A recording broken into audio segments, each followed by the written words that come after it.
Tiruvannamalai bypass சாலையில் சுமார் 56 கோடியே 47 லட்சம் ரூபாய் மதிப்பீட்டில் கட்டப்பட்டு வரும் 880 மாணவ மாணவிகள் தங்கி படிக்கும் வகையில் கட்டப்பட்டு வரும் மாதிரி பள்ளியை பொதுப்பணித்துறை அமைச்சர் ஏவ வேலு அவர்கள் மாவட்ட ஆட்சியர் தர்பகராஜ் மற்றும் பொதுப்பணித்துறை அதிகாரிகளுடன் நேரில் ஆய்வு மேற்கொண்டார்.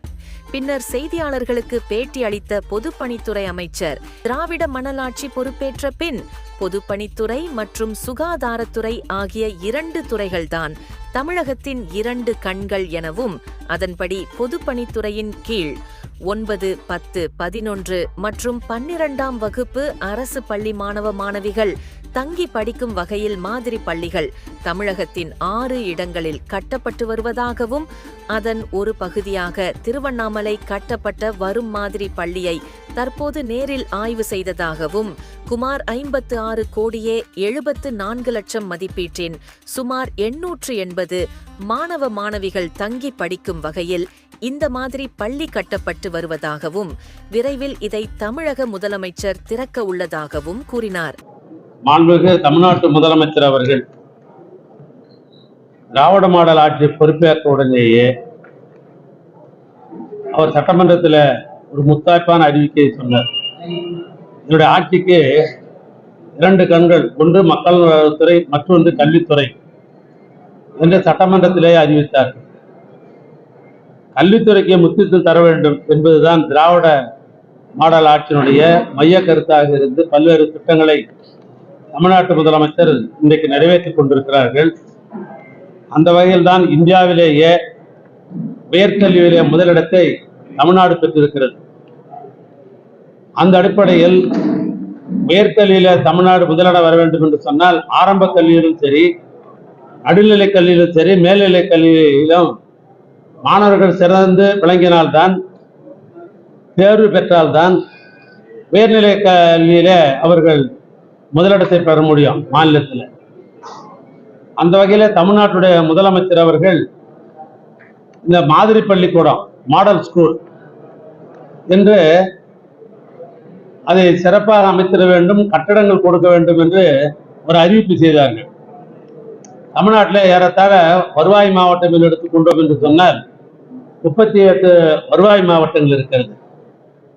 அந்த வருவாய் மாவட்டத்தில் மாணவர்கள் மாணவிகள் பள்ளியிலேயே தங்கி, அது முன்னால் சொல்லுவாங்க உண்டு உறைவிடை பள்ளின்னு சொல்லுவாங்க. ஆனா அப்படிப்பட்ட மாணவ மாணவிகள் இருபாலும் அங்கே தங்கி அங்கே படிப்பதன் மூலமாக கல்வித்தரத்தை உயர்த்த முடியும். நடுத்தர குடும்பத்தில் இருப்பவர்கள், ஏழை எளிய மக்கள், குறிப்பாக கிராமப்புறத்தில் இருக்கிற மக்கள் படிக்க முடியும், மாணவர்கள் படிக்க முடியும் என்ற அடிப்படையில் தான் தமிழ்நாட்டில் இந்த கட்டடம் கட்ட வேண்டும் என்று முடிவு செய்யப்பட்டு 3 மாவட்டங்களை முதலமைச்சர் அவர்கள் அறிவித்தார்கள். ஒன்று திருச்சி, மற்றொன்று விழுப்புரம், இன்னொன்று கடலூர், இன்னொன்று கள்ளக்குறிச்சி, நம்முடைய திருவண்ணாமலை மாவட்டம்.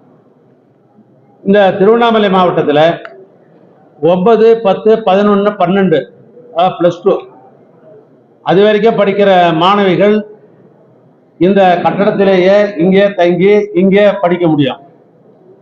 இருபால் மாணவ மாணவிகளுக்கு தனி விடுதிகள் இருக்கிறது. ஒரு விடுதியிலும் 440 பேர் தங்கலாம்.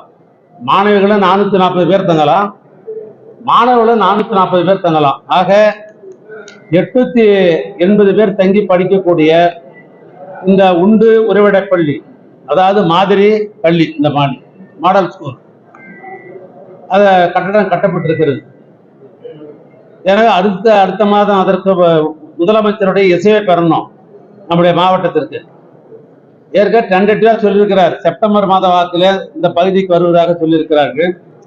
தேதி இன்னும் முடிவு செய்யப்படவில்லை, முதலமைச்சருடைய ஒப்புதலை பெறணும். ஆனால் தான் மாவட்ட ஆட்சித்தலைவரும் நானும் நேரடியாக இந்த மாதிரி பள்ளி, மாடல் ஸ்கூல், இதை ஆய்வு செய்து என்னென்ன பள்ளிகள்லாம் இன்னும் மிச்சம் இருக்கிறது, செய்ய வேண்டிய பள்ளிகள் என்னென்ன என்பதை, நான் சம்பந்தப்பட்டிருக்கிற பொதுப்பணித்துறை தான் இந்த கட்டடத்தை கட்டினார்கள். எனவே அவர்களுக்கு ஆலோசனை வழங்குவதற்காக தான் நாங்கள் இங்கே வந்தோம். இந்த பள்ளியை பொறுத்தளவு, மாடல் ஸ்கூலை பொறுத்தளவுக்கு 22 அறைகள் கொண்ட ஒரு மாடல் ஸ்கூல். இந்த 880 மாணவ மாணவிகள் இங்கே பயிலுகிற அளவுக்கு ஆய்வகம் அமைக்கப்பட்டிருக்கிறது.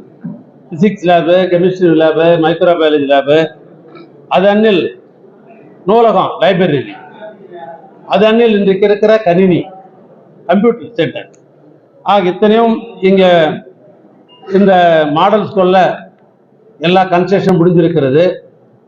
இப்ப இந்த பர்னிச்சர் போடுறது வேலைகள் நடைபெற்று கொண்டிருக்கிறது. நிறைவாக முதலமைச்சருடைய ஒப்புதல் பெறுகிற பொழுது, தேதி ஒப்புதல் பெறுகிற பொழுது இந்த பைனல் டச்சுன்னு சொல்லுவாங்க, பெயிண்ட் அடிக்கிற வேலை போன்ற வேலைகள்லாம் நிறைய பெயிண்ட்ல எடுத்துருக்கிறாங்க.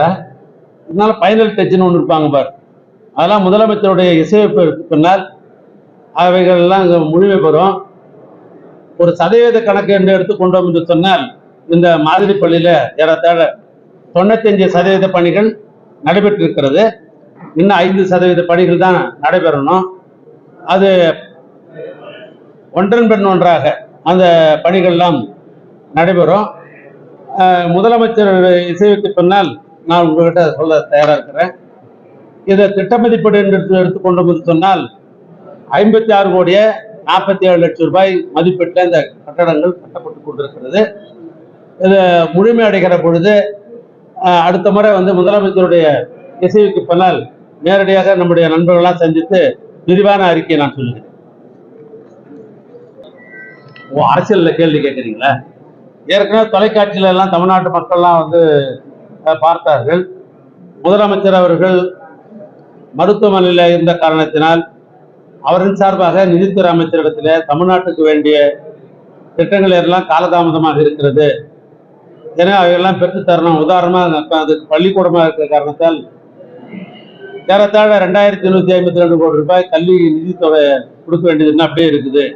அது கொடுன்ற கடிதத்திலிருந்து ஆரம்பித்து பல்வேறு ரயில்வே பாலங்கள், பல்வேறு நெடுஞ்சாலைத்துறை சம்பந்தப்பட்ட சாலைகள், இவைகளெல்லாம் உடனே எங்களுக்கு செய்து தர வேண்டும் என்று கடிதம் கொடுத்தார்கள். ஏன்னா அந்த கடிதத்தை பிரதமத்திலே கொடுத்த ஒரு வாய்ப்பு கிடைத்ததாகத்தான் நான் பிரதமர் வந்ததை நான் எண்ணி பார்க்கிறேன். அதோடு மட்டுமல்ல, சோழர்கள் ஆண்ட தஞ்சாவூரும் சரி, தஞ்சாவூருக்கு பின்னால் சோழர்கள் ஆண்ட கங்கை சோழபுரம் நேரடியாக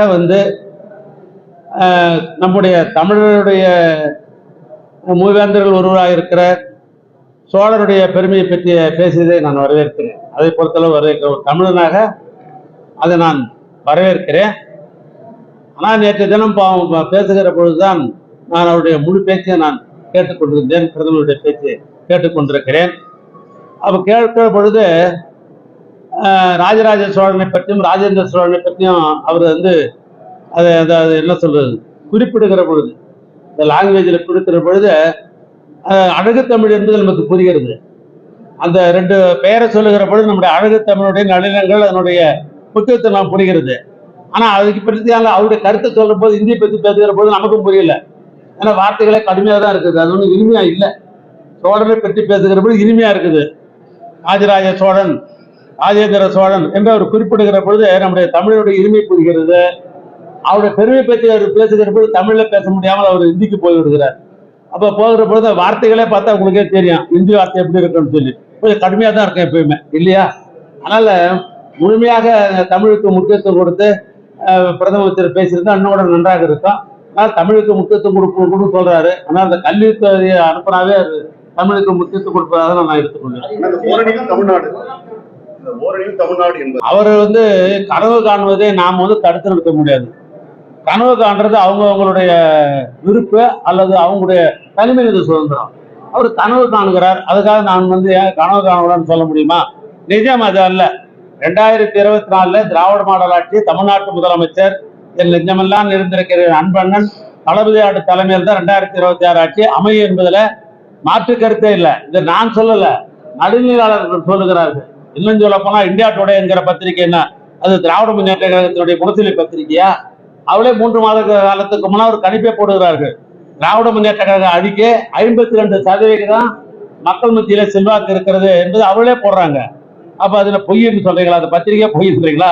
அது 100 ஆண்டு கலந்த ஒரு புகழ்பெற்ற பத்திரிகை. இதுதான் ஒரு அளவுகோல். அதனால திராவிட மாடல் ஆட்சி முதலமைச்சர் இவர் தான் வருவாய் என்பது நான் சார்ந்திருக்கிற இயக்கத்தை சார்ந்த என்னுடைய நண்பர்கள், என்னுடைய உடன்பிறப்புகள் சொல்வதை விட, தோழமை கட்சியை சார்ந்தவர்கள் சொல்வதை விட, உங்களை போன்ற பத்திரிகை நடுநிலையாளர்கள் சொல்லுகிறார். ஆனால் அதுதான் நடக்கும், அதுதான் நிஜம். அருமை எதிர்க்கட்சி தலைவர், அருமை நண்பர், என் அன்பு சகோதரர் எடப்பாடி பழனிசாமி கனவு காணுகிறார்.